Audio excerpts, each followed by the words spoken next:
saveur divine. Cette bonne nouvelle du royaume sera prêchée dans le monde entier pour servir de témoignage à toutes les nations. Alors viendra la fin. Ce pain céleste vous est présenté par Immaculée Niraneza. Shalom, shalom, mes bien-aimés de Dieu qui écoutez cette émission Saveur divine. C'est encore au nom du Tout-Puissant Jésus-Christ de Nazareth que je viens vers vous pour continuer ce que nous avons partagé hier. Vous savez que j'ai parlé de cette guérison miraculeuse que nous trouvons dans Acte 3. C'est la guérison d'un homme boiteux qui a été opéré par les apôtres Pierre et Jean. Alors, la suite de cet événement, c'est que, bien entendu, les gens étaient très étonnés, la population était très étonnée de voir cette guérison miraculeuse. Et l'homme qui était guéri ne quittait pas Pierre et Jean. La Bible nous dit au verset 11 que tout le peuple était étonné et accouru vers Pierre et Jean. Et donc, la suite est celle-ci. Nous lisons la suite au verset 12. Pierre, voyant cela, dit au peuple, « Ô Israélites, pourquoi vous étonnez-vous de cela? Pourquoi avez-vous les regards fixés sur nous, comme si c'était par notre puissance ou par notre piété que nous avons fait marcher cet homme? Le Dieu d'Abraham, d'Isaac et de Jacob, le Dieu de nos pères a glorifié son serviteur Jésus que vous avez livré et renié devant Pilate, qui était d'avis qu'on le relâche. Vous avez renié le saint et le juste, et vous avez demandé qu'on vous accorde la grâce d'un meurtrier. Vous avez fait mourir le prince de la vie que Dieu a ressuscité des morts. Nous en sommes témoins. Alléluia. C'est par la foi en son nom que son nom a affermi celui que vous voyez et connaissez.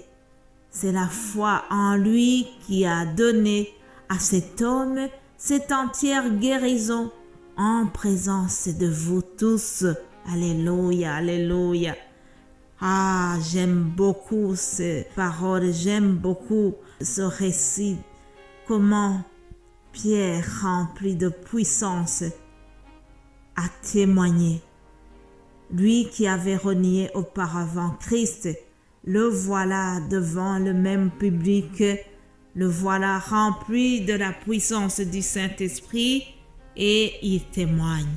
Alléluia. Il veut rendre toute la gloire à Jésus-Christ, mais avant cela, il va rappeler à ces gens les crimes qu'ils ont commis. Il va les rappeler qu'ils ont tué injustement Jésus-Christ. Ah, c'est pour cela qu'au verset 14, il rappelle, vous avez renié le saint et le juste et vous avez demandé qu'on vous accorde la grâce d'un meurtrier. Là, il est en train de rappeler comment à la croix, la foule a crié parce que Pilate avait donné le choix. Il leur avait demandé de choisir entre Jésus-Christ de Nazareth et le meurtrier. Celui-là, c'est Barabbas. Et la foule a crié en disant « Crucifiez Jésus ». Ils ont libéré Barabbas, qui était le meurtrier, et ils ont demandé qu'on crucifie l'innocent. Ils ont fait mourir le prince de la vie. Et ce qui est arrivé, c'est que Jésus-Christ n'est pas resté dans le tombeau. Alléluia. Le troisième jour, il est ressuscité. Alléluia. Dieu n'a pas voulu que la mort remporte la victoire, mais c'est Jésus-Christ qui a remporté contre la mort. Alléluia. En effet, chers amis, même dans le tombeau, Jésus-Christ est le Seigneur. Même dans le tombeau, le nom tout-puissant de Jésus-Christ a remporté la victoire. Et Ceux qui pensaient que c'était terminé avec Jésus-Christ, ils ont eu la honte. Ils avaient fait même garder le tombeau.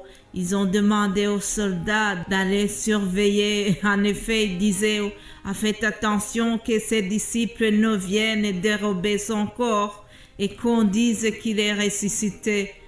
Mais malgré tous ces efforts-là, Jésus-Christ est ressuscité. Alléluia. Aujourd'hui, il est vivant. Aujourd'hui, son nom est encore tout puissant. Alléluia. L'apôtre Pierre va en profiter pour de nouveau donner une grande prédication à ce public qui avait renié Jésus-Christ. Alors, il leur a dit, repentez-vous, convertissez-vous pour que vos péchés soient effacés. Oui, peut-être que quelqu'un m'entend, quelqu'un écoute ce message sans être converti, sans être repenti, sans avoir jamais avoué ses péchés devant Jésus-Christ. Aujourd'hui, cher ami, je te demande si, comme Pierre, répands-toi, convertis-toi pour que tes péchés soient effacés. Oui, en son nom, nous sommes pardonnés de nos péchés. En son nom, nous sommes sauvés. En son nom, nous avons la vie éternelle. Alors, vraiment, si ce n'est pas encore fait pour toi, c'est aussi aujourd'hui. Peut-être que au travers ma voix, Jésus vient encore une fois frapper à ton cœur pour que tu puisses vraiment lui donner ta vie, que tu puisses l'accepter comme le Sauveur et le Seigneur de ta vie.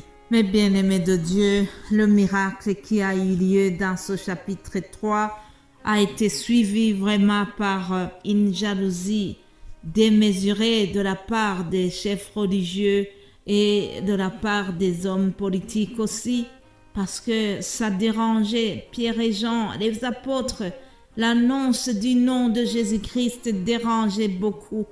Cependant, même si on les a menacés, ils ont continué.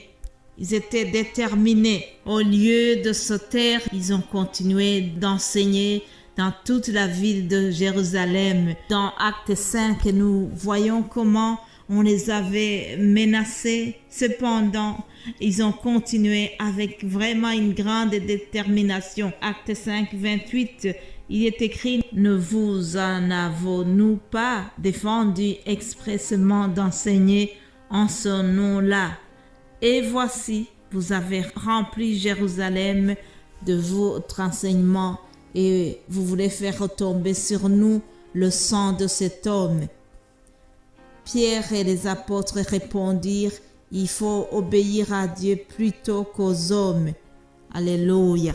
Vous voyez, Pierre et Jean, même s'ils étaient menacés, ils ont continué d'enseigner au nom de Jésus-Christ, malgré qu'ils risquaient leur vie. Mais ils étaient déterminés, ils ont continué d'enseigner et ils ont dit, nous choisissons d'obéir à Dieu que d'obéir à vous. Alléluia. Je remercie Dieu parce que aujourd'hui aussi, au nom de Jésus-Christ, nous pouvons prêcher librement. Au nom de Jésus-Christ, les miracles se font encore. Nous avons beaucoup de témoignages. Je rends grâce à Dieu parce que Dieu utilise puissamment ses serviteurs encore. Je vous recommande d'écouter les émissions Kanguka sur YouTube. Il y a plein de témoignages où les gens viennent raconter comment ils ont été guéris. Vraiment, le nom de Jésus-Christ, Yeshua, opère encore des miracles. Aujourd'hui, il n'a pas changé, chers amis.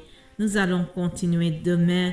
Passez une excellente journée. Soyez bénis au nom de Jésus-Christ. Amen.